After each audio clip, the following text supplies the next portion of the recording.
Detective Marcus Sullivan never imagined that a routine warrant service would turn into the longest night of his career. What started as a simple drug bust in downtown Phoenix became an 18-hour nightmare that would test every ounce of his training, his patience, and his will to survive. One building, 3 floors, and somewhere in the darkness above, a sniper with nothing left to lose. Before we jump back in, tell us where you're tuning in from, and if this story touches you, make sure you're subscribed because tomorrow I've saved something extra special for you. The Arizona sun was already blazing at 6:47 a.m. when Detective Marcus Sullivan pulled up to the gray concrete apartment building on Roosevelt Street. The structure looked like every other low-income housing unit in this part of Phoenix, weathered, forgotten, and carrying the weight of too many broken dreams. Sullivan checked his watch and adjusted his Kevlar vest. The Phoenix Police Department's narcotics unit had been tracking Raymond Kowalski for 3 months, and today they finally had enough evidence to bring him in. Sullivan had been with the force for 12 years, working his way up from patrol to detective through a combination of street smarts and an almost supernatural ability to read people. At 38, he'd seen enough drug dealers to know that most surrendered without incident when faced with a warrant. The smart ones knew the game was up, the desperate ones usually ran. But something about Kowalski's profile troubled him. The man had no prior arrests, no history of violence, yet he'd been moving serious weight through the neighborhood for months. The apartment building sat at the corner of Roosevelt and 3rd Street, a 3-story structure with external staircases that zigzagged up each side like fire escapes. Windows dotted the facade in neat rows, most covered with cheap blinds or bedsheets serving as curtains.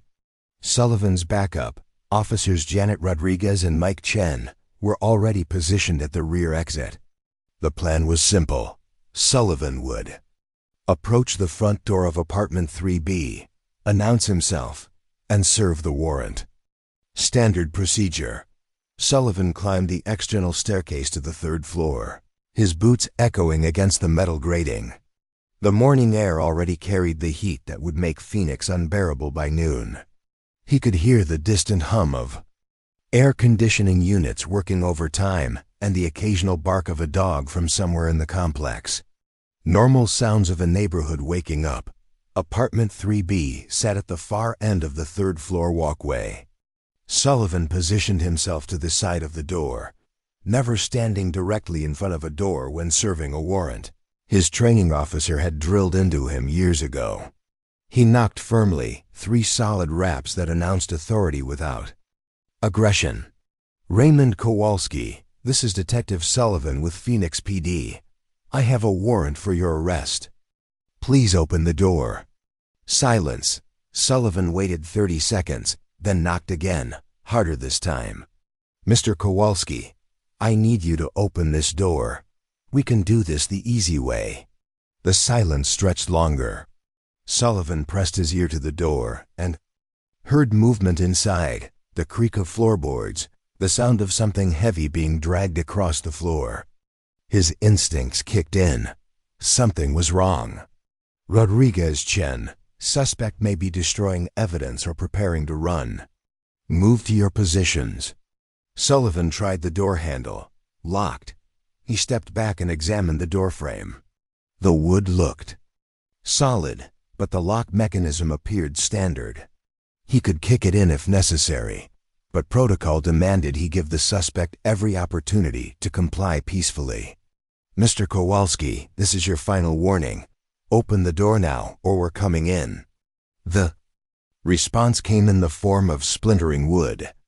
The door exploded outward as if hit by a truck, and Sullivan found himself flying backward, his shoulders slamming into the concrete wall of the walkway with enough force to knock the wind from his lungs. Through the ringing in his ears, he heard Rodriguez screaming into her radio for backup and medical assistance. Sullivan rolled onto his stomach and looked up at the doorway. Smoke poured from the apartment, and through the haze he could see Raymond Kowalski standing on the threshold. But this wasn't the low-level drug dealer they'd been tracking. The man in the doorway wore military-style fatigues and held what appeared to be a modified shotgun. His eyes held the hollow look of someone who had already decided he wasn't going home today. "Nobody comes up here," Kowalski shouted, his voice carrying across the courtyard. "Nobody comes near this building." Sullivan's training kicked in despite the pain shooting through his shoulder. He drew his service weapon while using the concrete wall as cover. "Put the weapon down, Raymond. Let's talk about this."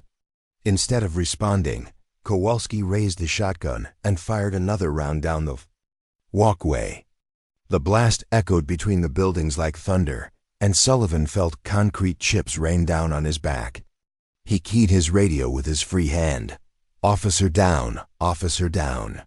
We have an armed barricaded suspect at 847 Roosevelt Street, apartment 3B. The suspect is armed with what appears to be a shotgun. Requesting immediate backup and SWAT response." The dispatcher's voice crackled back. "Copy that, Detective Sullivan. Units are en route. ETA 6 minutes for backup, 20 minutes for SWAT, 20 minutes. Sullivan looked at his watch. 7:23 a.m. in his current position, pinned behind a 3-foot concrete wall with an armed suspect 30 feet away. 20 minutes felt like 20 hours. Kowalski had retreated into the apartment, but Sullivan could see the barrel of the shotgun protruding from the doorway. Any movement from his position would put him directly in the line of fire. He tested his shoulder, rotating it slowly. Nothing broken, but the impact had definitely done damage. He could move, but not quickly. "Raymond," Sullivan called out, keeping his voice calm and conversational. "I know you're scared, but we can work this out. Nobody needs to get hurt here." "It's too late for that," came the reply from inside the apartment. "They're coming for me anyway. Might as well make it count." Sullivan frowned. "They?" The warrant was for drug possession and distribution, not exactly federal crimes that would bring multiple agencies into play. Unless Kowalski was involved in something bigger than the narcotics unit had uncovered. "Who's coming for you, Raymond? Maybe I can help." A bitter laugh echoed from the apartment. "Help? You think I'm stupid? You think I don't know what happens to people who see too much?" Sullivan's radio crackled. "Detective Sullivan, this is Rodriguez. We've got the building surrounded." The suspect fired 2 more rounds from the rear window. "Chun took some shrapnel, but he's okay. What's your status?" Pinned down on the 3rd-floor walkway. "The suspect is armed and agitated." "Something's not right here, Rodriguez. He's talking like he's expecting more than just us." "Copy that. SWAT ETA is now 15 minutes. 15 minutes. Sullivan settled in behind the wall and tried to piece together what was happening. Raymond Kowalski, 34 years old, had no criminal history until 3 months ago when he'd appeared on their radar as a mid-level distributor. Clean military record, Army, served 2 tours in Afghanistan as a communications specialist. Honorable discharge. No red flags in his background check. So why was he armed like he was expecting a war? The answer came in the form of distant sirens, but not the kind Sullivan was expecting. Instead of the wail of police cars, he heard the deeper, more ominous sound of federal vehicles. Black SUVs began appearing at both ends of Roosevelt Street, and Sullivan watched through the gaps in the concrete wall as men in tactical gear emerged from the vehicles. These weren't Phoenix PD. "Rodriguez, are you seeing this?" "Copy, Detective. We've got federal agents taking positions around the building. D markings on the vehicles." Sullivan's mind raced. The D didn't roll up with a full tactical team for a simple drug bust, unless there was something much bigger at play. He keyed his radio again. "Dispatch, this is Detective Sullivan. Can you confirm the nature of our warrant service this morning? Are there any federal agencies involved in this operation?" A long pause. "Detective Sullivan, please maintain your position. Federal agents are taking command of the scene." Sullivan felt his stomach drop. Command of the scene? This was his warrant. his operation. But as he watched the federal agents establish a perimeter around the building, he realized that Raymond Kowalski had been right about one thing. This was bigger than a simple drug bust. A voice boomed across the courtyard from a megaphone. "Raymond Kowalski, this is Agent Sarah Mitchell with the Drug Enforcement Administration. You are surrounded. We need you to exit the building with your hands visible." The response came immediately in the form of gunfire. Kowalski had moved to a window facing the courtyard and was firing systematically at the federal agents' positions. Sullivan pressed himself lower behind the concrete wall as bullets whined overhead. "This is Agent Mitchell. All unit suspect is firing on federal agents. You are authorized to return fire." The courtyard erupted in gunfire. Sullivan could hear the distinct pop of assault rifles mixing with the deeper boom of Kowalski's shotgun. Brass casings rained down on the walkway, and the smell of gunpowder filled the air. But something was wrong with the federal response. For agents who had supposedly come prepared for this level of resistance, they seemed surprisingly disorganized. Sullivan watched through the concrete rails as agents scrambled for better cover, shouting conflicting orders to each other. "Rodriguez, something's not adding up here. How did the DA know to respond to our warrant service?" "Unknown, detective. But we've got bigger problems. The suspect just moved to the apartment directly above you. You're in his line of sight if he comes out." On the walkway. Preparing and narrating this story took us a lot of time, so if you are enjoying it, subscribe to our channel. It means a lot to us. Now back to the story. Sullivan looked up. Apartment 4B was directly overhead, and if Kowalski had access to the fourth floor, he could fire down at Sullivan's position with impunity. The concrete wall that had been protecting him would become useless. He needed to move, but any movement would expose him to fire from the original apartment. He was trapped between two potential firing positions with nowhere to go. The megaphone crackled again. "This is Agent Mitchell. We have the building surrounded. Surrender now, and no one else needs to get hurt." Kowalski's response came from above. "Tell your friends they should have left me alone. I never wanted any part of this." Sullivan pressed his back against the concrete wall and tried to process what he was hearing. Kowalski was talking like he'd been coerced into something, not like a career criminal who'd been caught dealing drugs. The federal presence, the level of armament, the disorganized response, none of it fit the profile of a routine drug bust gone wrong. His radio crackled.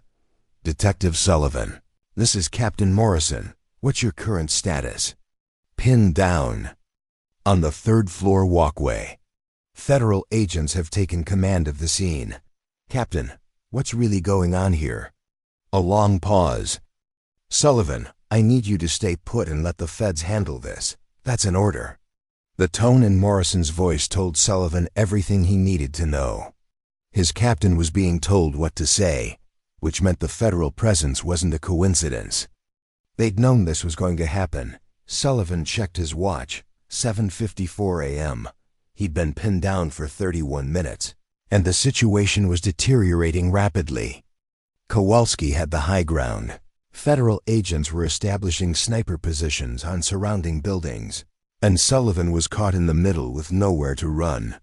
The sound of breaking glass came from overhead, followed by the distinctive rattle of something metallic hitting the walkway.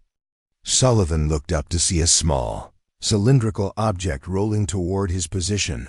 Grenade. Sullivan threw himself over the concrete railing without thinking, grabbing the metal framework of the external staircase as he fell. The explosion above sent debris raining down into the courtyard, and Sullivan felt the heat wash over him as he hung suspended 20 feet above the ground. His shoulders screamed in protest as he pulled himself back up to the second-floor walkway. The explosion had blown out windows throughout the building, and smoke was beginning to pour from the upper floors. But Kowalski was still alive. Sullivan could hear him moving around in the apartment above. "All units have explosives.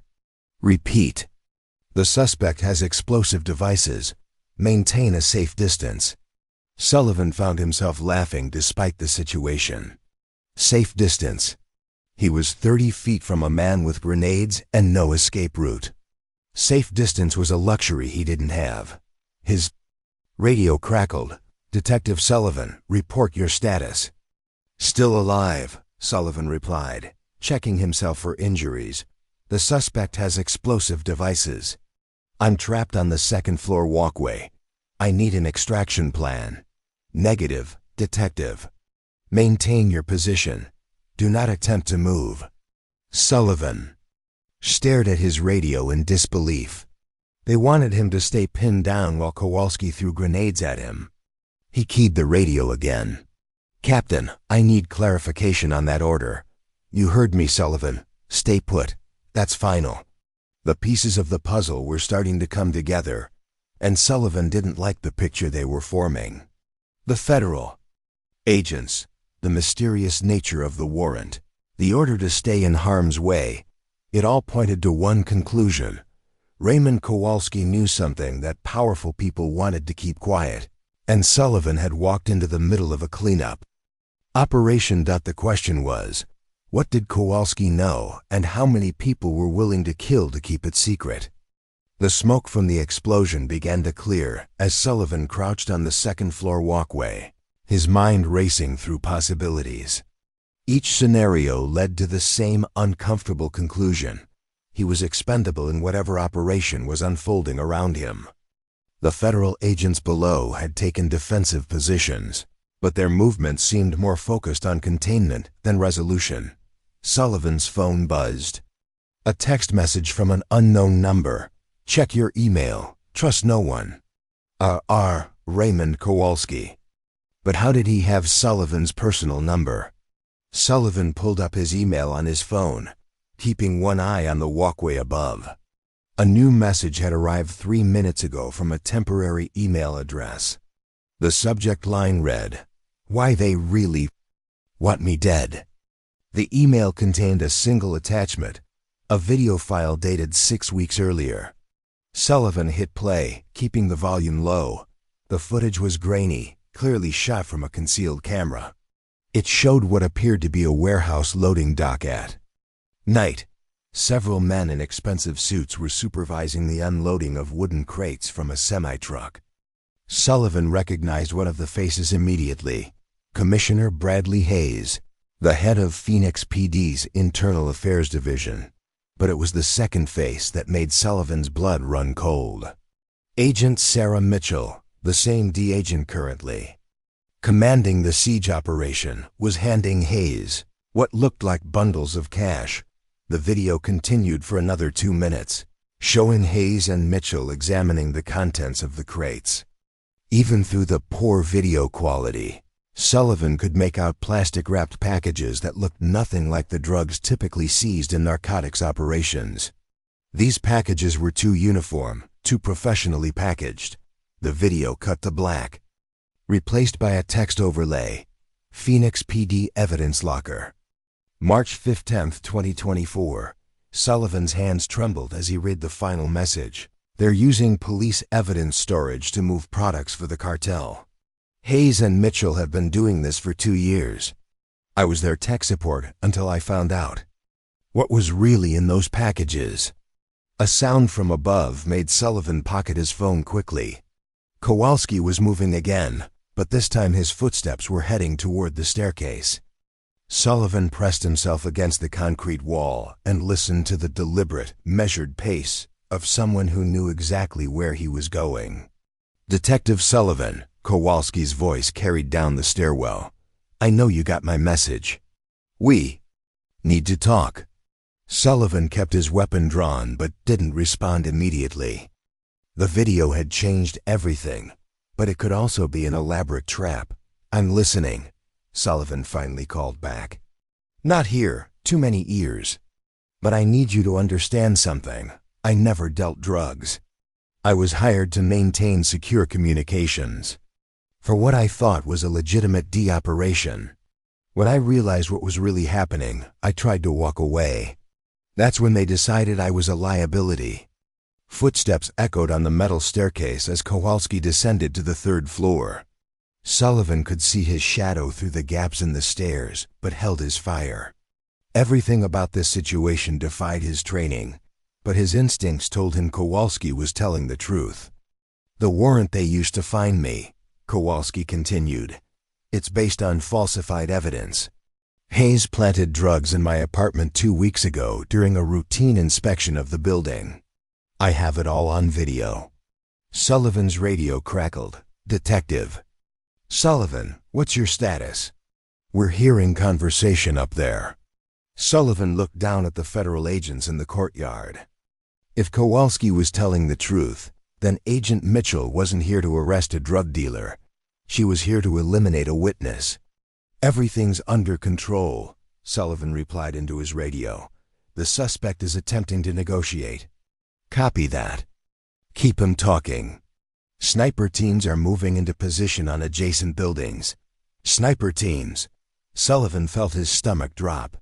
They weren't planning to take Kowalski alive. "Raymond," Sullivan called out, "I need more proof. The video could be doctored. Check your email again." Sullivan pulled out his phone. Another message had arrived with multiple attachments. Bank records showing regular deposits into Hayes. Account from shell companies. Photos of Mitchell meeting with known cartel operatives. And most damning of all, audio recordings of phone conversations between Hayes and Mitchell, discussing the elimination of the communications problem. Sullivan's voice was barely a whisper. "How long have you been documenting this?" 8 months. Ever since I figured out the truth.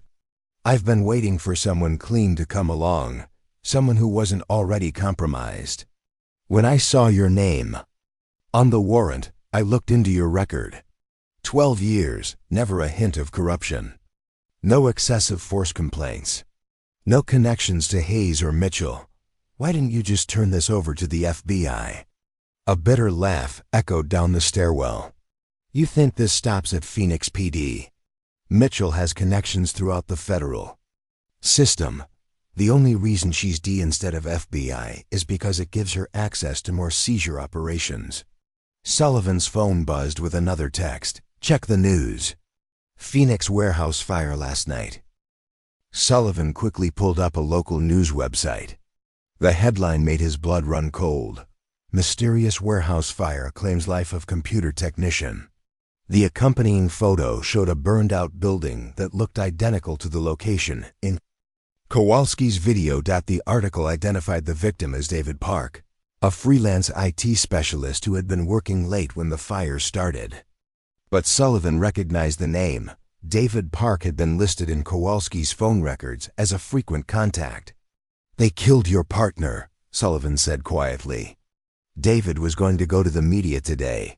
Someone must have found out.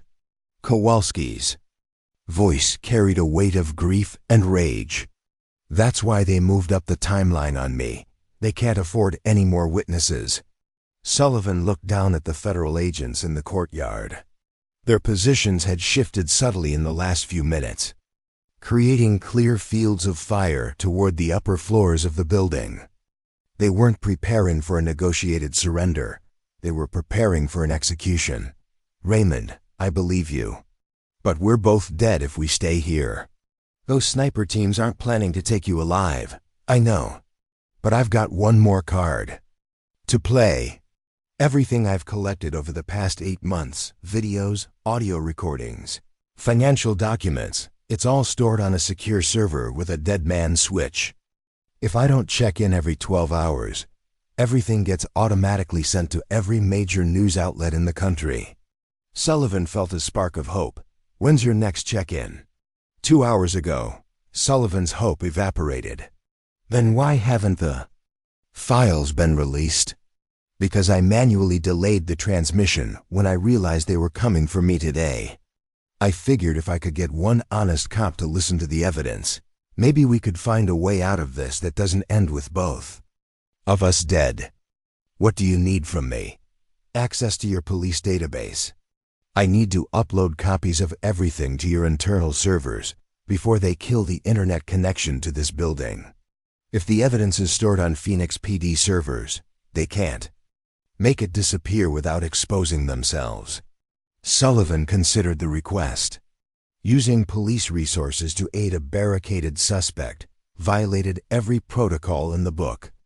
But if Kowalski was telling the truth, then following protocol would mean allowing a massive corruption scandal to be buried along with both of their bodies. How do I know you won't use my access to damage the system? Because in about 90 minutes, that dead man switch is going to activate whether we're alive or not. The only question is whether the evidence gets released through proper channels or through WikiLeaks. Sullivan's radio crackled. Detective Sullivan, we need you to move to a safer position.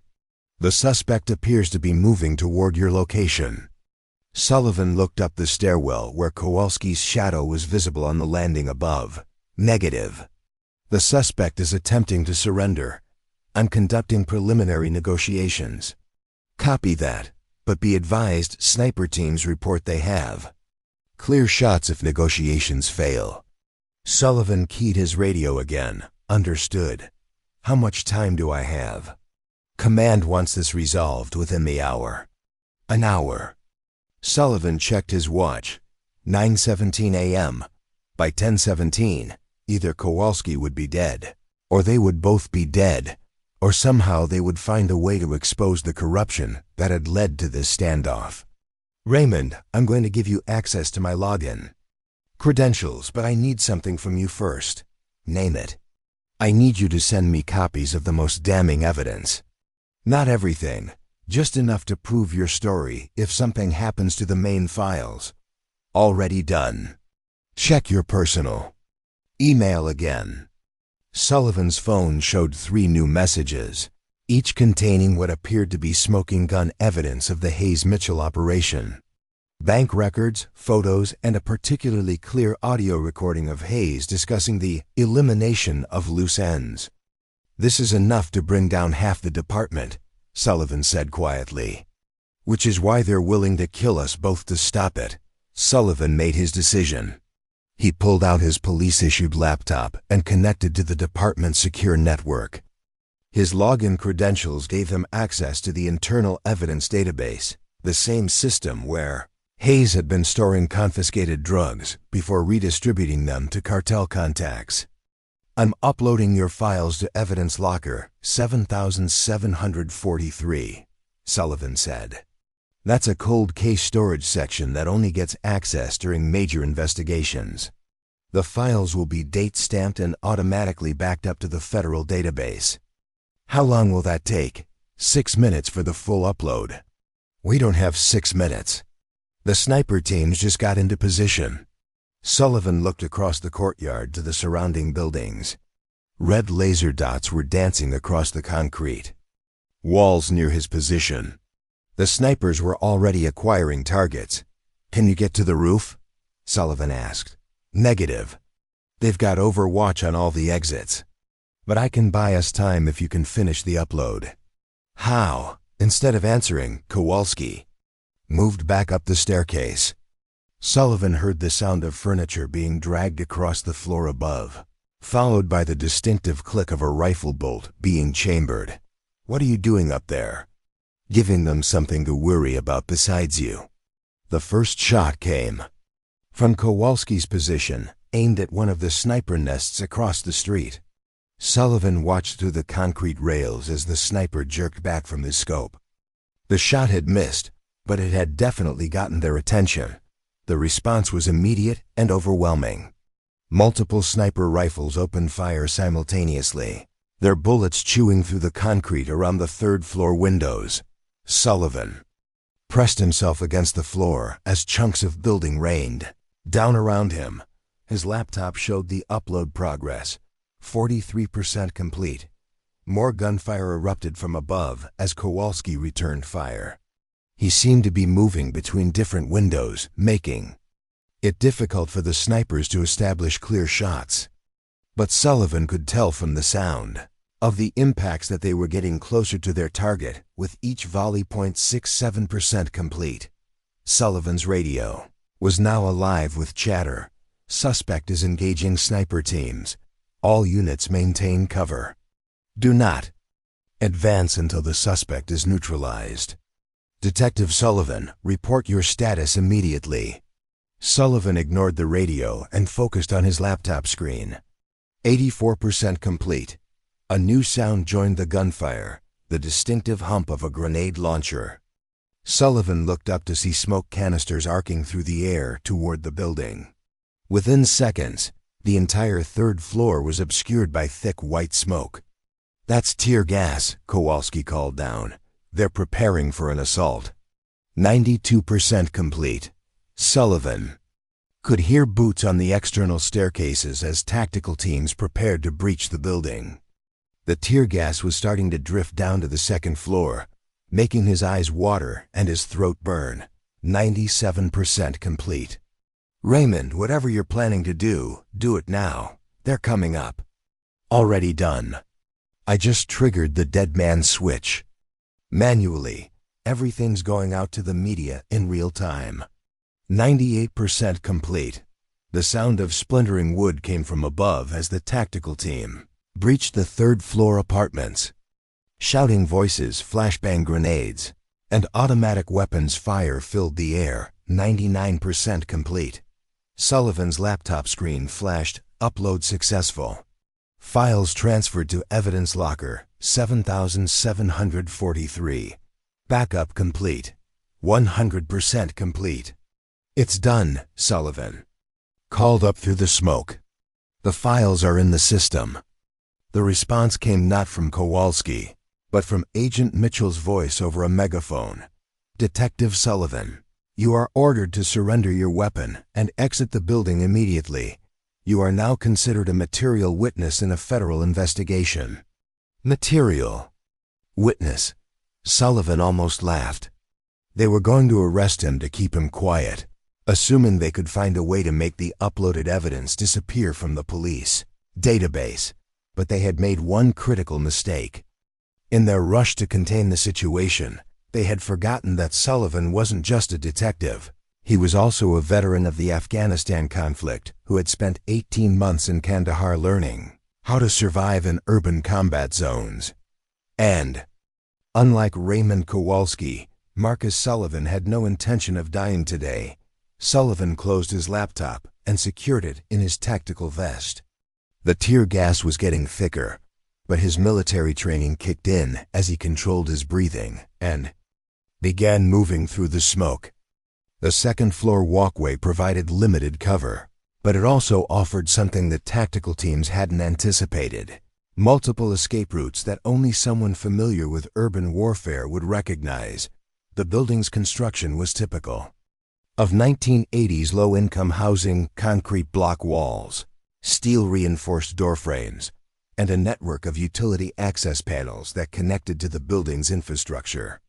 Sullivan had noticed these details during his initial approach, cataloging them automatically as potential tactical advantages. Now that catalog might save his life. Above him, the gunfire had stopped abruptly.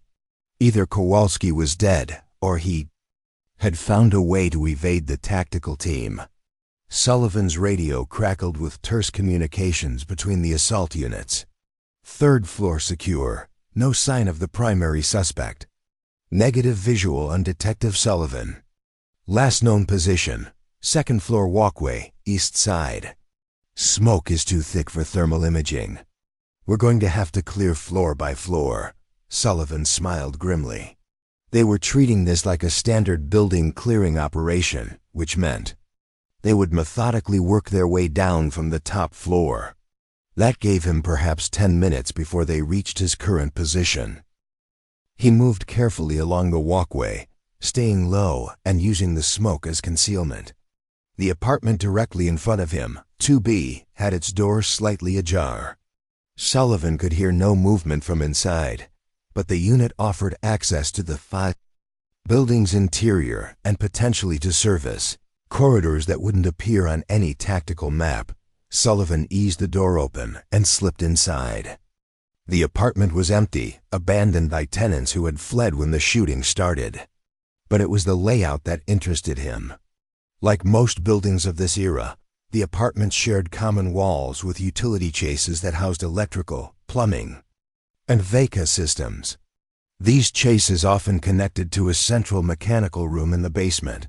Sullivan located the utility access panel in the apartment's hallway closet. The panel was secured with standard screws, easily removed with the multi-tool. On his belt, behind the panel was a narrow vertical shaft filled with pipes and electrical conduits, just wide enough for a person to squeeze through. His radio crackled. "Second floor, west side clear, moving to the east side apartments." They were closer than he had anticipated. Sullivan squeezed into the utility shaft and began descending, using the pipe brackets as handholds. The shaft was cramped and filled with decades of dust and debris, but it led downward into the building's infrastructure. As he descended, Sullivan could hear muffled voices from the apartments above. The tactical teams were conducting systematic room-to-room searches, but they were focused on finding suspects in residential spaces, not in building utilities. The shaft opened into the basement mechanical room, a cramped space filled with water, heaters, electrical panels, and the building's main HVAC system. More importantly, it contained the building's cable and internet distribution hub. If Kowalski had been telling the truth about a dead man's switch, this would be where he had set up his backup systems. Sullivan examined the networking equipment and found what he was looking for: a small black box connected to the internet router, with blinking LED lights indicating active data transmission. Kowalski's insurance policy was still functioning, continuously uploading evidence to media outlets around the country. But there was something else in the mechanical room that made Sullivan's blood run cold. Plastic explosives had been placed at key structural points throughout the basement. The charges were professionally installed and connected to a central detonator. Someone was planning to bring down the entire building. Sullivan's phone buzzed with a text message from the same unknown number. "They're going to blame the explosion on me. Get out now." Sullivan looked around the basement more carefully. The explosive charges were placed to maximize structural damage, ensuring that the building would collapse completely. Anyone inside would be killed, and any evidence would be buried under tons of rubble. The perfect way to eliminate witnesses and destroy proof of the corruption scandal. But if Sullivan left now, Kowalski would die, and the official story would paint them both as criminals who died in a shootout with federal agents. The uploaded evidence might eventually surface, but it would be dismissed as fabricated material created by desperate suspects. Sullivan made a decision that went against every survival instinct he possessed. Instead of fleeing, he began examining the explosive charges more closely. His military training had included basic explosive ordnance disposal, enough to recognize that the detonator was connected to a radio receiver. Someone outside the building had remote control over the charges, working. Quickly, Sullivan began tracing the wiring from each charge back to the central detonator. The system was sophisticated but not impenetrable. If he could disable the receiver or interrupt the firing circuit, the charges would become inert. His hands worked methodically, disconnecting wire connections and removing detonator caps from the plastic explosive blocks. Each charge he disabled reduced the potential damage, but he needed to find them all before someone decided to trigger the system.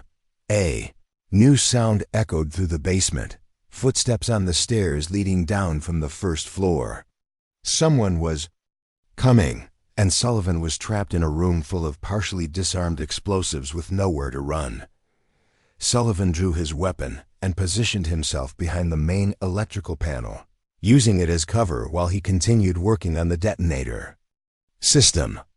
The footsteps grew closer, accompanied by the distinctive sound of tactical gear rustling with each movement. "Detective Sullivan," a familiar voice called out. "I know you're down here. Let's talk, Agent Mitchell." She had come alone, which meant this conversation wasn't meant to be overheard by the tactical teams upstairs. "I'm listening," Sullivan replied, keeping his hands busy with the wiring while he spoke. You've put us all in a very difficult position. The evidence your friend uploaded is going to cause significant problems for a lot of important people. That was the idea. Mitchell's footsteps moved closer. But evidence can be discredited. Computer files can be dismissed as deepfakes or fabrications. What we can't afford is living witnesses who can authenticate the materials. Sullivan disconnected another detonator wire. So you're going to kill me and blame it on Kowalski. Actually, the official report will show that you died heroically trying to apprehend a dangerous terrorist who had rigged the building with explosives. Very tragic. Your family will receive full death benefits and a posthumous commendation. And Kowalski, what about him? As far as anyone knows, Raymond Kowalski died in the initial explosion. There won't be enough left of him to run DNA tests. Sullivan had found the main firing circuit and was working to disconnect it when Mitchell's voice came from directly behind him. Step away from the detonator, detective. Sullivan turned slowly, his hands visible. Mitchell stood 10 feet away with her weapon drawn, but her attention was focused on his face rather than his hands. She hadn't noticed that he had already disabled most of the explosive charges. This doesn't have to be complicated, Mitchell continued. You can walk out of here and forget everything you've seen today. We'll make sure your report reflects that Kowalski was the only suspect, and that he died during the tactical operation. And in exchange, you get to go home to your family. You keep your job, your pension, your reputation. All you have to do is forget about some files that may or may not have been authentic. Sullivan considered the offer. It was tempting. Walk away, pretend nothing had happened. Let someone else deal with the corruption scandal. But he thought about David Park, the computer technician who had died in the warehouse fire, and about how many other witnesses had probably been eliminated. To protect Hayes and Mitchell's operation. I can't do that, Sullivan said quietly. Mitchell's expression hardened. I was hoping you'd be reasonable. I am being reasonable. I'm just not being complicit. Mitchell's finger moved toward the trigger, but she never got the chance to fire. The basement door exploded inward as Raymond Kowalski burst through, wielding what appeared to be a modified assault rifle. His clothes were torn and blackened from the tear gas, but he was very much alive. Drop your weapon, Kowalski shouted. At Mitchell Dot, instead of complying, Mitchell spun toward the new threat, giving Sullivan the opening he needed. He lunged forward, tackling Mitchell around the waist and driving her into the concrete wall. Her weapon discharged once, the bullet embedding itself in the basement ceiling. The three of them struggled in the cramped space between water heaters and electrical panels. But Sullivan's military training gave him the advantage in close-quarters combat. Within seconds, he had Mitchell's weapon and was holding her at gunpoint. How did you get past the tactical teams? Sullivan asked Kowalski. Service tunnel that connects to the building next door. I've been using it for weeks to avoid Hayes. Surveillance teams, Kowalski gestured toward Mitchell. She's been trying to kill me for 2 months. Sullivan looked at Mitchell, who was clutching her shoulder where she had struck the concrete wall. Is that true? He's a terrorist and a drug dealer, Mitchell replied. Everything he's told you is fabricated. Then you won't mind if we test that theory, Sullivan said. He pulled out his phone and dialed a number he had memorized years earlier. Agent Torres? This is Detective Marcus Sullivan, Phoenix PD. I need to speak with the FBI field office about a corruption investigation involving D-Agent Sarah Mitchell. Mitchell's face went pale. You can't trust the FBI. This goes all the way to Washington. We'll see about that. The voice on the other end of the phone was crisp and professional. Agent Torres speaking. What's the nature of your emergency? Detective? I'm currently detaining a D-agent who I believe is involved in a conspiracy to murder federal witnesses. I have extensive evidence of corruption involving Phoenix PD internal affairs and D operations. Detective, I need you to slow down and give me your exact location. Sullivan provided the address and a brief summary of the situation. Agent Torres promised to dispatch a team immediately, with instructions for Sullivan to secure the scene and maintain custody of Mitchell until FBI agents arrived. But as Sullivan ended the call, Mitchell began laughing. "You think the FBI is going to save you? Agent Torres has been on our payroll for 18 months. You just called your own executioners." Sullivan felt his stomach drop. If Mitchell was telling the truth, then he had just alerted the corrupt network to their exact location and tactical situation. Kowalski seemed to reach the same conclusion. "We need to get out of here now. If Torres is compromised, he's already alerting the tactical teams to our position. But where can we go? They have the building surrounded." "Actually, they don't," Kowalski replied with a grim smile. "The service tunnel leads to a storm drain system that connects to the city's infrastructure. We can get out, but we have to move now." Sullivan looked at the partially disarmed explosive charges around the basement. "What about these?" "Leave them. Without the detonators, they're just expensive clay." But as they prepared to leave, Sullivan's radio crackled with an ominous message. "All units, evacuate the building immediately. We have intelligence that the suspect has rigged the structure with explosives. Detonation is imminent." Mitchell's laughter grew louder. "They don't need the basement charges anymore. They brought their own explosives." Through the basement windows, Sullivan could see federal agents placing shaped charges against the building's support columns. The explosion he had prevented in the basement was about to happen anyway, just from the outside instead of the inside. "How long do we have?" Sullivan asked. Kowalski was already moving toward a concealed panel in the basement wall. "Maybe 2 minutes. The tunnel entrance is here, but it's going to be tight." Sullivan grabbed Mitchell's arm. "She's coming with us." "Are you insane? She'll slow us down and get us all killed. She's also the only witness who can corroborate our story. Without her testimony, everything we've uncovered dies with us." Kowalski opened the panel, revealing a narrow concrete tunnel that led into darkness. "Your choice, detective. But decide fast." Sullivan looked at Mitchell, who was staring at him with a mixture of fear and calculation. She knew that her only chance of survival was to cooperate, but she also knew that cooperating would mean the end of her criminal enterprise. "What's it going to be, Agent Mitchell? Die here or live to face justice?" The sound of drilling came from above as the federal agents prepared their charges. Whatever decision they made, they had to make it now. Mitchell looked at the tunnel entrance, then back at Sullivan.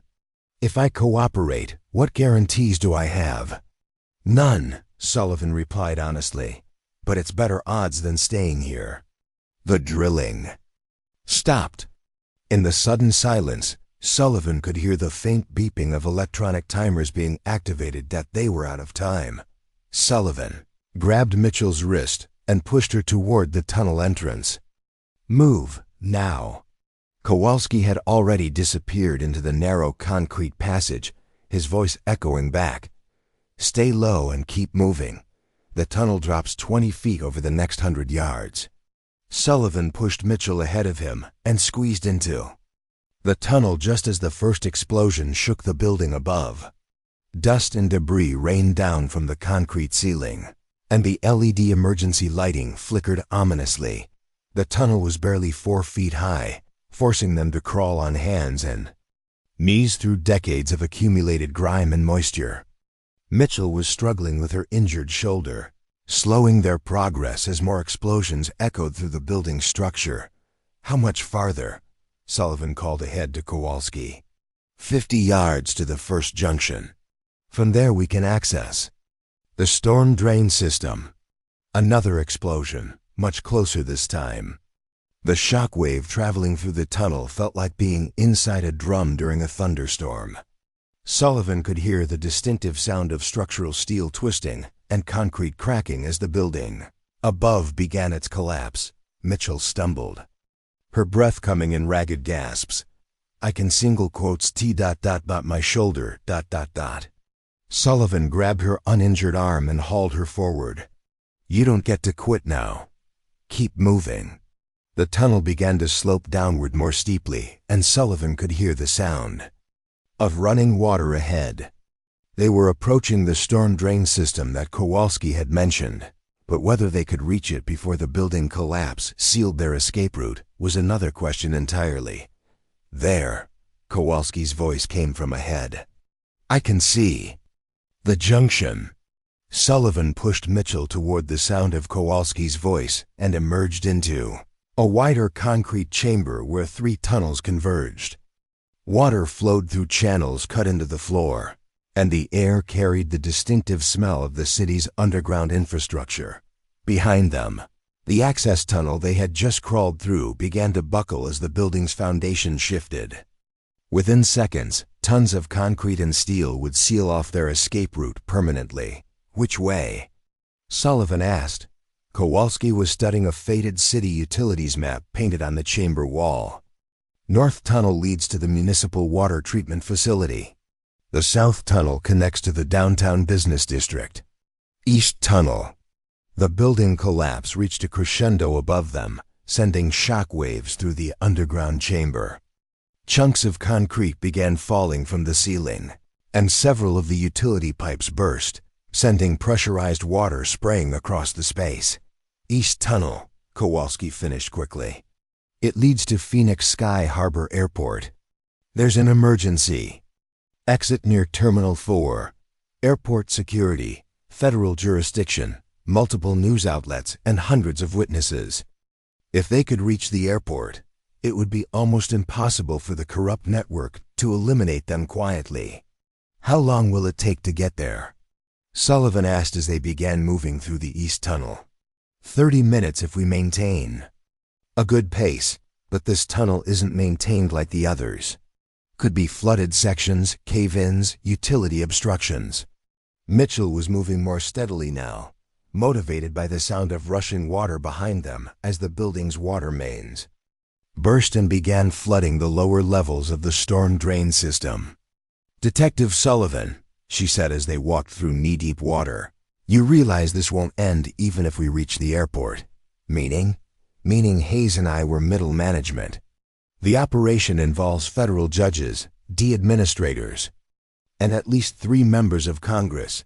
They won't let this story surface just because you have some files."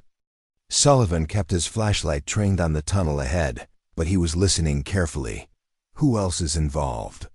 "Judge Patricia Reeves has been signing search warrants based on fabricated evidence for 2 years.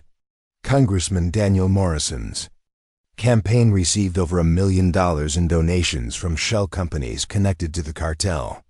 Administrator William Cross has been covering up failed operations and reassigning agents who ask too many questions." Kowalski stopped walking. "You're talking about taking down half the federal law enforcement establishment in Arizona." "I'm talking about exposing a criminal conspiracy that has corrupted every level of government in this state," Mitchell replied.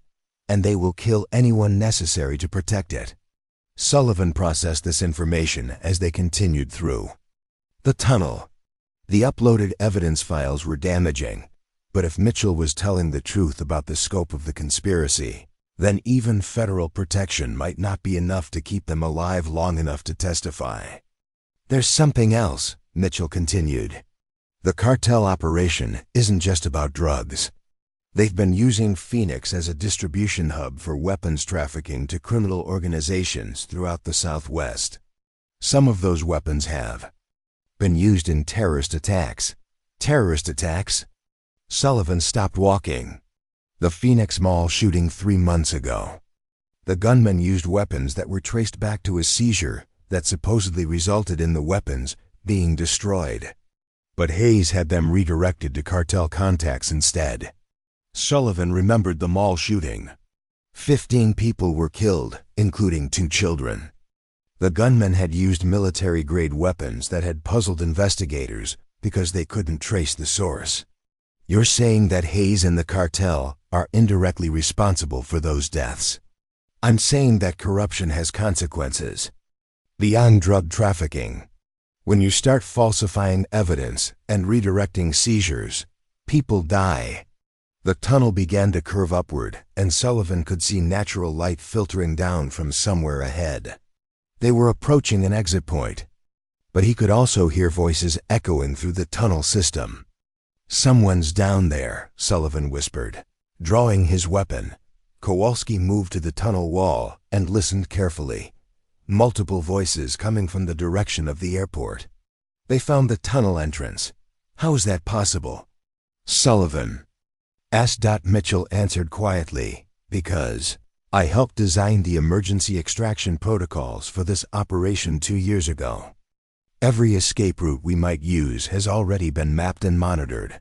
Sullivan stared at her in the dim light. "You planned for this contingency?" "We planned for the possibility that operation participants might try to defect or expose the network. There are contingencies within contingencies." The voices in the tunnel were getting closer, and Sullivan could now make out individual words. Federal agents calling out search patterns and establishing perimeter positions. "Is there another way out?" Sullivan asked Kowalski. "Not from here. This tunnel only has 2 exits, the airport and back the way we came." Sullivan looked at the rising water behind them, then at the federal agents approaching from ahead. They were trapped in a concrete tube with nowhere to run. "How many agents are up there?" he asked Mitchell. The standard extraction team would be 12 agents, plus local support. 12 armed federal agents versus 2 detectives and a computer technician with limited ammunition and no tactical support. The odds were not encouraging. But Sullivan had spent 18 months in Afghanistan, learning that impossible odds didn't necessarily mean certain death. Sometimes survival came down to doing something so unexpected that it disrupted the enemy's assumptions about your capabilities and intentions. "Mitchell, I need you to do something for me." "What?" "I need you to contact whoever is running this operation and tell them you have both Kowalski and me in custody." "Are you insane?" "I need you to tell them that we're willing to negotiate, that we have information they want, and we're ready to make a deal." Kowalski stared at Sullivan. "What kind of deal?" "The kind that gets us close enough to identify who's really running this conspiracy."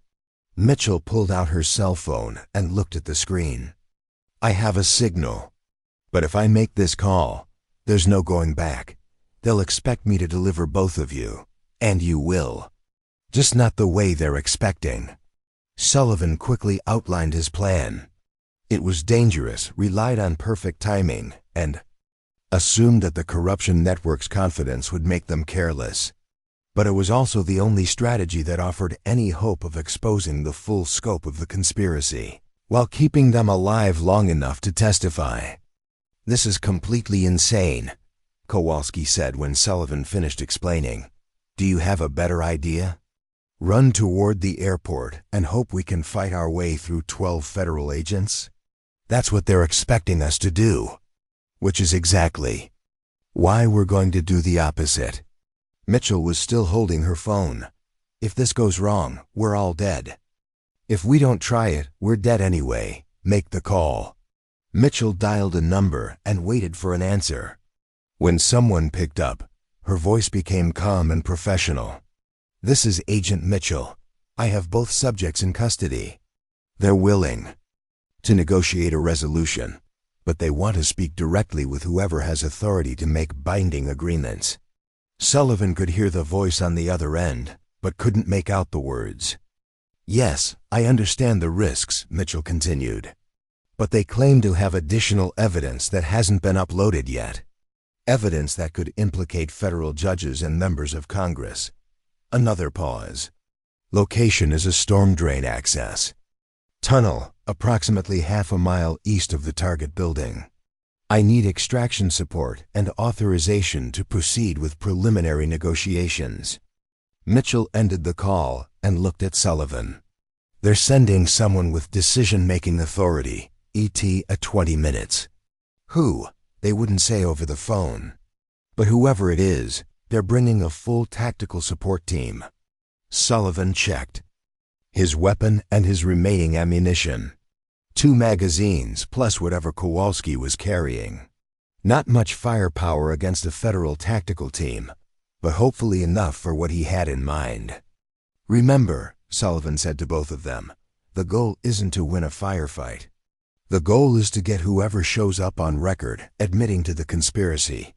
Everything else is secondary. And if they just decide to kill us immediately," Kowalski asked, "then we make sure the recording gets transmitted before we die."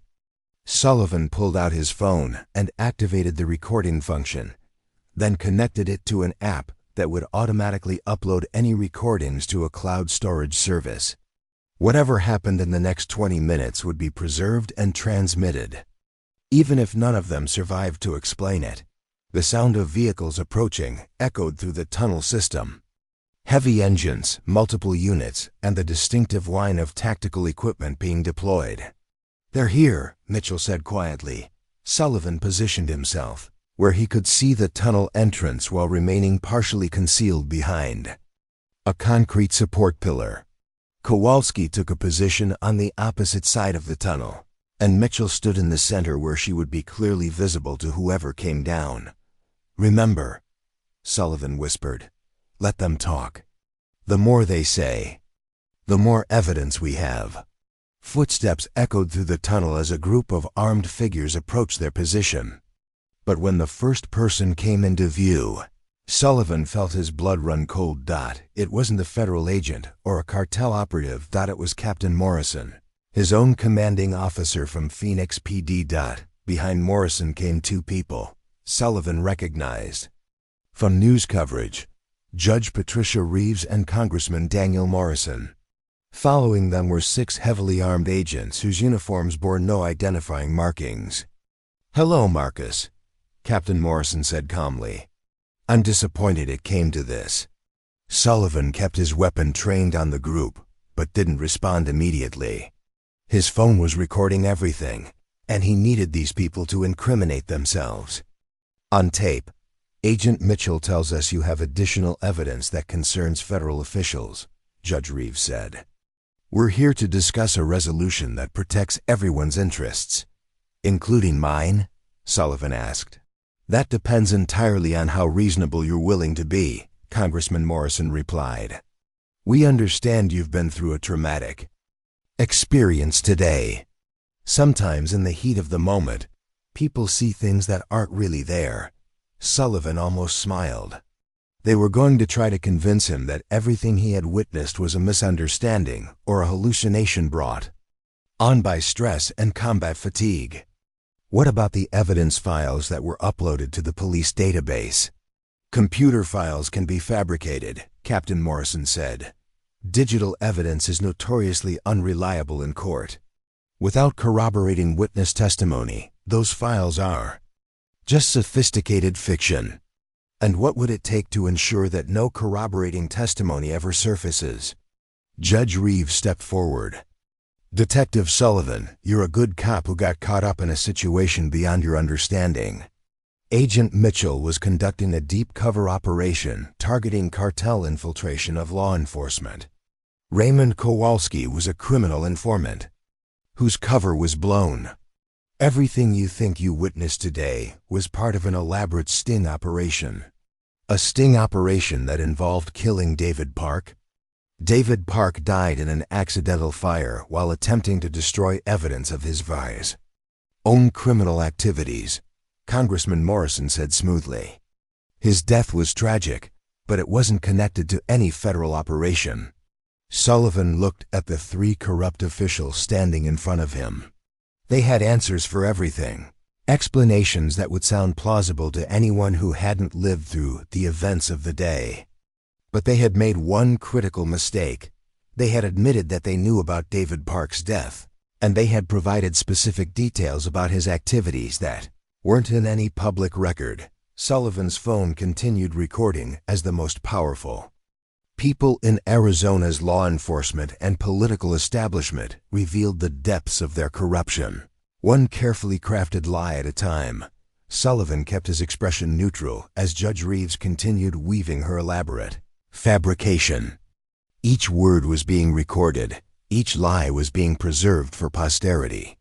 But he needed them to go further, to reveal operational details that would make their guilt undeniable. "This deep cover operation," Sullivan said carefully. "How long has it been running?" Captain Morrison answered. 18 months. "We've been tracking cartel infiltration throughout the Southwest. Agent Mitchell's work has been instrumental in identifying compromised law enforcement personnel. And the evidence locker operations? Moving confiscated drugs back to cartel distributors? Part of the sting," Congressman Morrison said without hesitation. "We had to establish credibility with cartel leadership. Some controlled substances were returned to criminal networks under federal supervision to maintain operational security." Sullivan could hardly believe what he was hearing. They were admitting to every crime Kowalski had documented, but framing it as authorized federal activity. The recording would prove their involvement, but they were constructing a legal defense even as they confessed. "What about the weapons trafficking, the Phoenix Mall shooting?" Judge Reeves's expression hardened slightly. "Detective Sullivan, you're venturing into classified territory that goes well beyond your security clearance, but not beyond my jurisdiction. If federal crimes were committed in my city, your jurisdiction," Captain Morrison said coldly, "extends exactly as far as I say it does.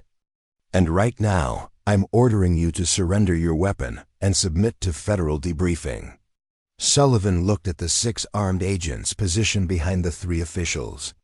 Their weapons weren't drawn, but their hands rested on their sidearms. The message was clear: comply or die, and if I refuse, then you'll be classified as a rogue officer who suffered a psychological break during a traumatic incident. Judge Reeves replied, "Your actions today will be attributed to combat stress and paranoid delusions. Very sad, but it happens to veterans sometimes. They'll make you disappear," Kowalski said quietly from his position across the tunnel. "Just like they made David Park disappear." Congressman Morrison turned toward Kowalski's voice. "Mr. Kowalski, you're facing federal charges for terrorism, weapons trafficking, and conspiracy to commit murder. However, the federal prosecutor is prepared to consider a plea agreement in exchange for your cooperation." "What kind of cooperation?" "A confession stating that you recruited Detective Sullivan into your criminal organization, that you convinced him to help you steal evidence from Phoenix PD in order to blackmail federal officials." Kowalski laughed bitterly. "And in exchange, life in federal prison instead of the death penalty." Sullivan realized they were running out of time. The longer this conversation continued, the more likely it became that the Buzz officials would decide to eliminate all witnesses and construct whatever narrative they preferred. He needed to force them into revealing something that couldn't be explained away as a sanctioned operation. "There's one thing I don't understand," Sullivan said. "If this was all a federal sting operation, why did you need to kill the computer technician?" David Park wasn't law enforcement. The 3 officials exchanged glances, and Sullivan saw the first crack in their unified facade. "David Park was a criminal associate who became a security risk," Captain Morrison said slowly. "A security risk to a federal operation? That's classified information," Judge Reeves interjected, "but not too classified to murder him for it." The silence that followed lasted too long. Sullivan could see the officials realizing they had been led into admitting knowledge of Park's death that went beyond what any legitimate law enforcement operation would require. Congressman Morrison's political instincts kicked in first. "Detective Sullivan, you're clearly suffering from stress-induced paranoia. David Park died in an accidental fire. No one murdered him. Then how do you explain this?" Sullivan pulled out his phone and played the audio recording Kowalski had provided. Earlier, the conversation between Hayes and Mitchell discussing the elimination of the communications problem. Mitchell's voice filled the tunnel. "The tech specialist is getting nervous. He's asking too many questions about the operation scope." Hayes' voice responded. Then we neutralize the problem, make it look like an accident. We can't afford loose ends at this stage." The three officials stared at the phone as their own conspiracy was played back to them. But instead of denying the recording, Judge Reeves made a calculation that revealed the true depth of their corruption. "That recording is inadmissible in court," she said calmly. "Obtained without a warrant, the chain of custody is compromised, and the participants were under duress when it was made. You're not denying it's authentic?" "I'm stating that it's legally meaningless." Captain Morrison stepped forward, his hand now resting openly on his weapon. "Marcus, you've been a good detective, but you're in over your head. These people aren't playing games. The cartel operation generates over $50 million per year in federal seizure revenue. Judges, prosecutors, administrators, politicians, everyone gets a piece. You think one recording is going to bring down an entire system? Maybe. Not one recording," Sullivan replied. "But what about dozens of recordings, bank records, photographs, and video evidence? All of which can be discredited or disappeared," Congressman Morrison said. "Digital evidence is notoriously unreliable. Witness testimony from criminals and stressed law enforcement personnel is easily dismissed, and dead men tell no tales." The threat was now explicit. Sullivan glanced at Kowalski, who nodded slightly. They both understood that the conversation had reached its endpoint. Either they found a way out of the tunnel, or they would become three more victims of an elaborate cover-up. But Sullivan had one more card to play. "You're right that dead men tell no tales," Sullivan said. "But live broadcasts are a different story." He held up his phone, showing the live streaming interface that had been uploading their conversation in real time to multiple social media platforms and news outlets. "For the past 20 minutes, everything you've said has been broadcast live to approximately 15,000 viewers across Facebook, Twitter, YouTube, and Instagram. The recording is also being automatically forwarded to news departments at CNN, Fox News, MSNBC, and every major newspaper in the country." The color drained from Judge Reeves's face. "That's impossible. There's no cell signal down here." "Actually, there is," Kowalski said, revealing a small electronic device, portable cell signal booster. "I've been carrying it since this morning in case I needed to upload evidence from remote locations." Congressman Morrison's political career flashed before his eyes as he realized that thousands of people had just heard him admit to participating in a criminal conspiracy. "How do we know you're telling the truth?" Sullivan turned his phone screen toward them, showing the live viewer count climbing toward 20,000. Comments were scrolling past faster than they could be read, but several included words like corruption, Phoenix PD, and federal conspiracy. Captain Morrison drew his weapon. "Shut it off, now." "Can't. It's already uploaded to multiple servers. Killing me won't stop the broadcast." The 6 armed agents behind the officials drew their weapons in response to Morrison's action. The tunnel suddenly became a standoff between multiple armed groups, with Sullivan, Kowalski, and Mitchell caught in the crossfire. But before anyone could fire, a new voice echoed through the tunnel. "Federal agents, drop your weapons." A tactical team wearing FBI windbreakers emerged from the tunnel entrance, their weapons trained on the 6 unidentified agents. Leading them was a woman Sullivan didn't recognize, but whose authoritative bearing marked her as someone in command. "I'm Assistant Director Sarah Chun, FBI Internal Affairs Division. By order of the U.S. Attorney General, you are all under arrest for conspiracy, corruption, and violation of federal civil rights statutes." Judge Reeves tried to maintain her composure. "Assistant Director, I think there's been a misunderstanding. We're conducting a federal operation here." "No misunderstanding. Your Honor, we've been monitoring your activities for 6 months as part of a Justice Department investigation into corruption in Arizona's federal judicial system." Sullivan looked at Assistant Director Chen in amazement. You've been investigating them? We received an anonymous tip in March about irregularities in federal court proceedings. When we started tracking the pattern of search warrants, seizure dispositions, and case dismissals, we uncovered a conspiracy that extends throughout Arizona's federal law enforcement establishment. Congressman Morrison made one last desperate attempt. This is a political witch hunt. I demand to speak with the Attorney General. The Attorney General personally authorized this operation, Chun replied. Your conversations today have been monitored and recorded by federal agents. You've all confessed to enough federal crimes to ensure life sentences. As FBI agents moved to arrest the conspirators, Sullivan realized that the 18-hour siege had accomplished something he never could have imagined when he first climbed the stairs to apartment 3B. Not only had they exposed a massive corruption scandal, but they had done it in a way that made cover-up impossible. Detective Sullivan, Assistant Director Chun said as the arrests proceeded, I understand you've been through quite an ordeal today.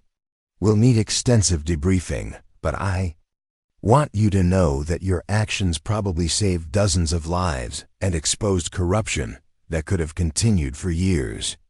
Sullivan looked around the tunnel at the scene unfolding around him. Captain Morrison was being handcuffed while reading his rights. Judge Reeves was demanding a lawyer while being led away. Congressman Morrison was already on his phone, probably calling every political contact he had. What happens now? Sullivan asked. Now we spend the next several months unraveling 2 years of corrupted cases, falsified evidence, and criminal conspiracies. Your evidence and testimony will be crucial to ensuring that justice is served. Kowalski approached Sullivan as the tunnel began to empty of federal agents and prisoners. I never thanked you for believing me. I never thanked you for risking your life to expose this. What will you do now? Kowalski asked. Sullivan looked up toward the tunnel entrance, where natural light was filtering down from the surface. I think I'm going to go home, hug my family, and remember why I became a cop in the first place. As they walked toward the surface, Sullivan reflected on the events of the day. It had started with a routine warrant service and ended with the arrest of some of the most powerful people in Arizona.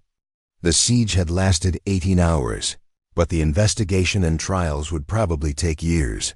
But for the first time since, he had knocked on the door of apartment 3B. Sullivan felt like justice might actually be possible. The sun was setting over Phoenix as they emerged from the tunnel system. Emergency vehicles filled the area, along with news crews who had been monitoring the live broadcast. Sullivan could see reporters preparing their coverage of what would undoubtedly become one of the largest corruption scandals in federal law enforcement history. His phone buzzed with a text message from his wife. Saw the news. Are you okay? Kids and I are proud of you. Come home when you can. Sullivan smiled and typed back, on my way home. This nightmare is finally over. As he walked toward the FBI vehicles that would take him to debriefing, Sullivan looked back at the storm drain. Entrance one more time. 18 hours ago, he had been a detective serving a routine warrant. Now he was the key witness in a federal corruption case that would reshape law enforcement in Arizona. Sometimes, the most important cases begin with the simplest assignments. And sometimes justice required nothing more than one person willing to do the right thing, no matter how dangerous it became. The siege was over.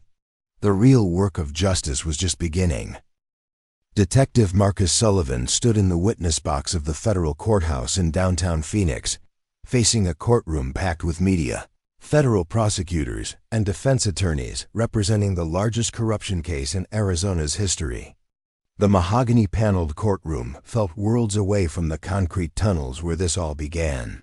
But the weight of testimony carried the same life-or-death significance. Detective Sullivan, the lead prosecutor asked, can you tell the court what happened when you received the anonymous email from the defendant Kowalski on the morning of August 1st? Sullivan had told this story dozens of times during depositions, grand jury testimony, and preliminary hearings.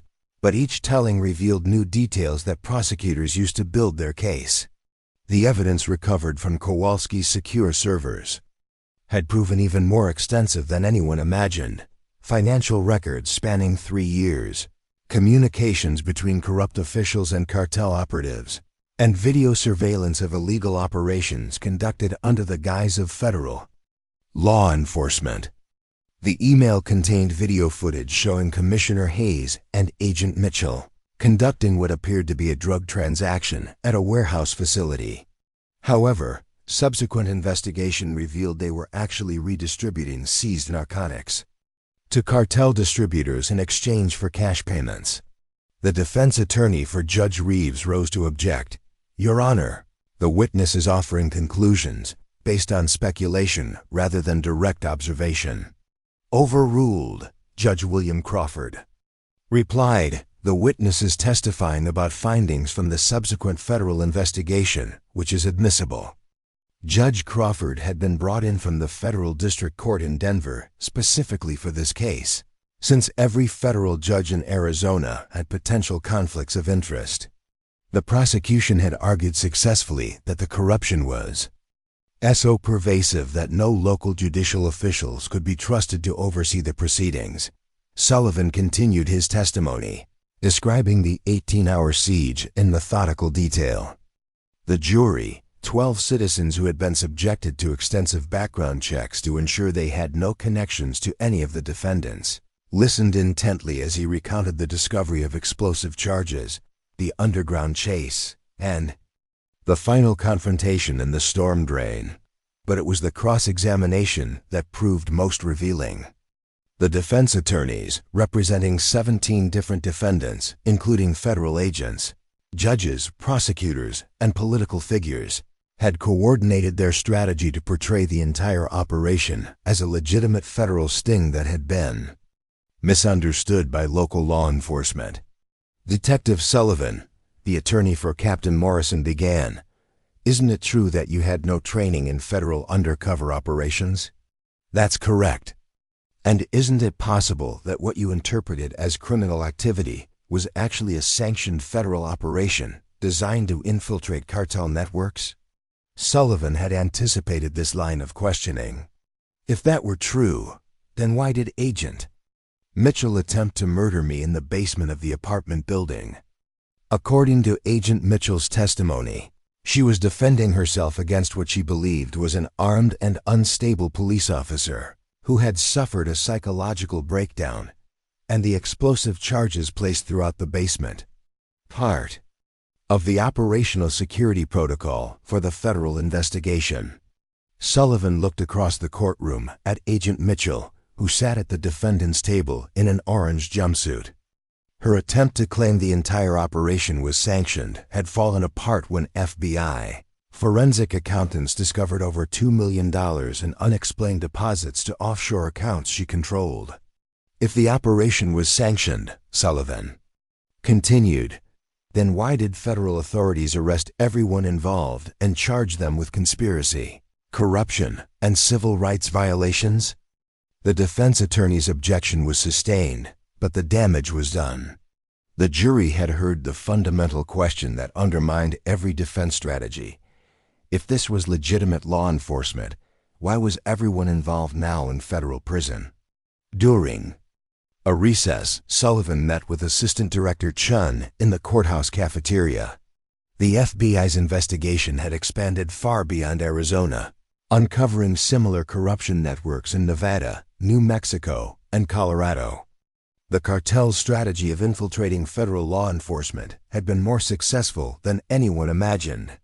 "How many more arrests are you expecting?" Sullivan asked. "Conservative estimate?" "Another 43 federal officials across 4 states. The financial trails we've uncovered suggest this network was moving over $200 million annually through falsified seizures and evidence tampering." Sullivan shook his head in amazement. "All of that started with one routine drug warrant. Actually, it started with one honest cop who refused to look the other way when he encountered corruption." "Do you know how rare that is, Detective?" Sullivan wasn't sure how to respond. In his mind, he had simply done his job. But the investigation had revealed how many other law enforcement officers had encountered evidence of the conspiracy and chosen to ignore it rather than risk their careers. "What happened to Raymond Kowalski?" Sullivan asked. "Witness protection, new identity, relocation to an undisclosed state. His testimony was crucial to securing convictions, but the cartel has placed $1 million bounty on his head. He'll probably never be able to use his real name again." And David Park's family? The Justice Department reached a settlement with his widow. $7 million and a formal apology from the Attorney General. It won't bring him back, but it's an acknowledgement that the federal government failed to protect him. When testimony resumed, the prosecution called its final witness, Raymond Kowalski, appearing via secure video link from an undisclosed location. His face was partially obscured, and his voice was electronically altered, but his testimony provided the technical details that tied together 2 years of criminal activity. "Mr. Kowalski," the prosecutor asked, "can you explain to the jury how the defendants used federal law enforcement resources to facilitate cartel operations?" "They created a parallel evidence system," Kowalski replied, his distorted voice filling the courtroom. "Official seizures would be documented in federal databases, but the actual contraband would be redirected to cartel distributors. The federal system showed successful law enforcement operations, while the cartel continued operating with government protection." "And how did you become involved in this conspiracy?" "I was hired as an independent contractor to maintain secure communications between federal agents and cartel operatives. I thought I was supporting legitimate undercover operations until I realized the communications were coordinating criminal activity rather than investigating it."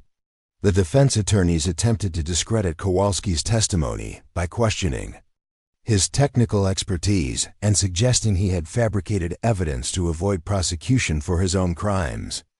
But the financial records and communication logs he had provided were corroborated by independent federal investigations. The trial continued for 6 weeks with testimony from FBI agents, forensic accountants, cartel members who had agreed to cooperate with federal prosecutors, and dozens of law enforcement officers who had unknowingly participated in operations that were later revealed to be criminal conspiracies. The verdict, when it came, was swift and comprehensive. Judge Reeves, guilty on all counts, sentenced to 25 years in federal prison. Captain Morrison, guilty on all counts, sentenced to 30 years. Agent Mitchell, guilty on all counts, sentenced to life without parole. Congressman Morrison, guilty on 14 of 16 counts, sentenced to 22 years and permanent disqualification from holding federal office. In total, 17 defendants received sentences ranging from 15 years to life imprisonment. The financial penalties exceeded $50 million, and the federal government began the process of reviewing every case that had involved any of the convicted officials. Sullivan watched the sentencing from the gallery, reflecting on how the events of a single day had reshaped law enforcement throughout the Southwest. The FBI had implemented new oversight protocols for federal seizure operations. Congress had launched investigations into corruption prevention, and law enforcement agencies across the country had begun reviewing their own procedures to prevent similar infiltration, but the personal cost had been substantial.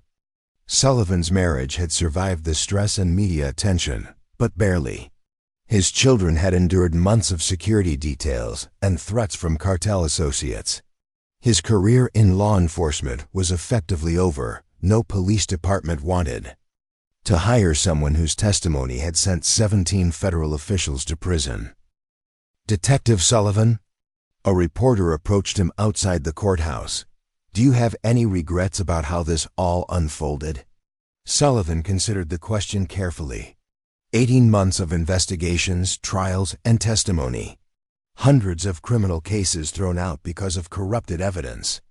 Millions of dollars in taxpayer money spent on prosecutions and prison sentences. His own life was permanently altered by a single decision to serve a warrant on a Tuesday morning. "I regret that it took so long for someone to notice what was happening," Sullivan replied. "I regret that David Park died because we failed to protect him.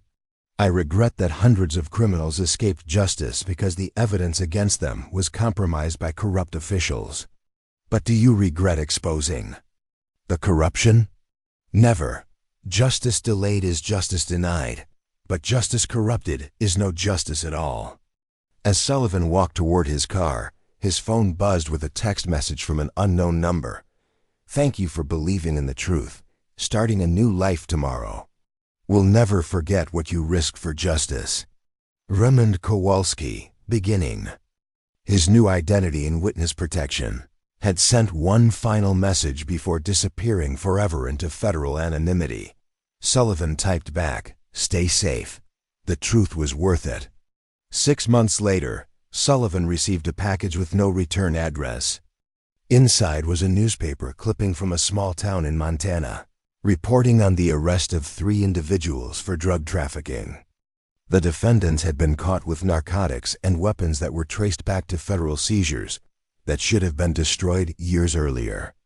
A handwritten note accompanied the clipping. "The network was bigger than we thought. But your testimony is helping investigators track down every branch of the conspiracy. The work continues." Sullivan smiled and filed the clipping with the dozens of similar reports he had collected. The corruption network they had exposed in Arizona was just one part of a national problem that would take years to fully investigate and prosecute. But somewhere in the mountains of Montana, honest law enforcement officers were making arrests. Based on evidence that had been preserved by one detective's decision to serve a routine warrant and refuse to ignore what he discovered.